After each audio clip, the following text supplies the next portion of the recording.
Conservative Party of Canada leadership candidates were in Calgary recently, and Maxime Bernier was one of them. A lot of people call Bernier the Albertan from Quebec, and I caught up with him at the Leadership Forum to get an update on his campaign since I interviewed him before he entered.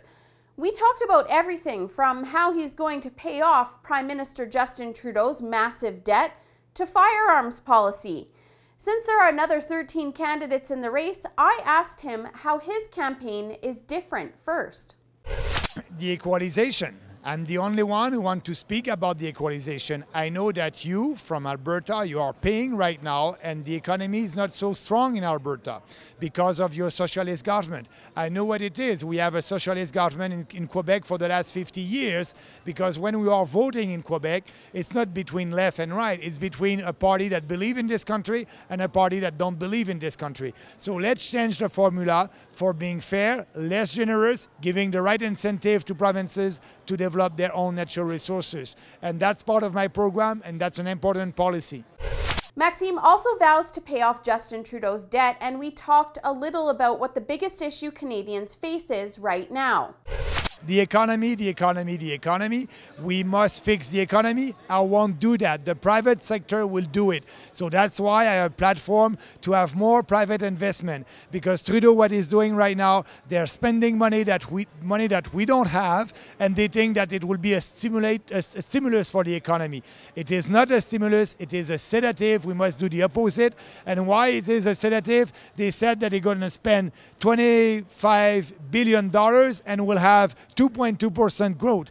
They spent $25 billion, but we had only 1.1% growth in Canada last year. If we need to increase our purchasing power and our standard of living in Canada, we need to have 3% growth. So for having that, we need more private investment. I will lower taxes to every entrepreneur in Canada from 15% to 10%, and I'm the only candidate who will cut capital gains tax. No more capital gains tax for Canadians. That will bring more investment. With more investment, the private sector would create wealth and jobs in this country. And when I asked him about firearms legislation, he told me that he wants the RCMP to have less authority on policy. So right now, the RCMP are making the law, and they are also at the same time enforcing the law. What I want to do, I will change the law in Ottawa. That will be us, the politician, and I will have criteria that would be very simple for knowing if a gun is restricted or prohibited. It will be simple. You will need only take measures to do that. And also I will allow magazine, that no restriction on magazine. I think people want that, and I don't know why we have this kind of restriction. That will be in the law. And like that, the RCMP, they will do what like they're doing. They will enforce the law and not making the law.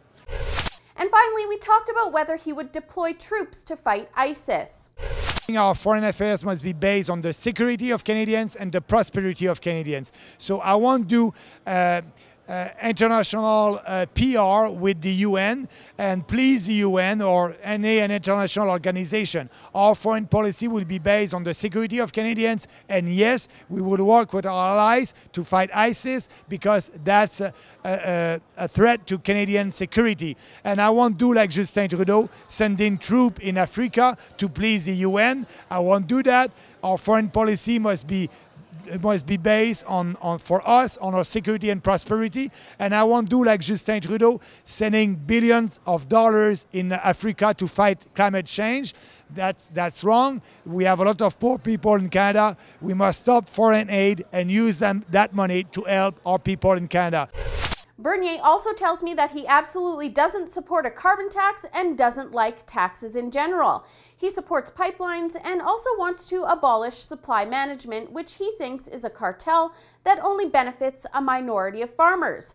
He is the most libertarian candidate in the race, so most of his policies center around freedom and liberty. The CPC leadership vote will take place on May 27th of this year. In order to vote, you have to be an active member before March 28th, and of course, we'll continue to update you on all of the news surrounding that vote and bringing interviews from the candidates your way. For the Rebel.media, I'm Holly Nicholas. Thanks for watching. If you liked that video, you can check out our full-length shows for only $8 a month. Click the link to the side to check out all of the options to become a premium member today.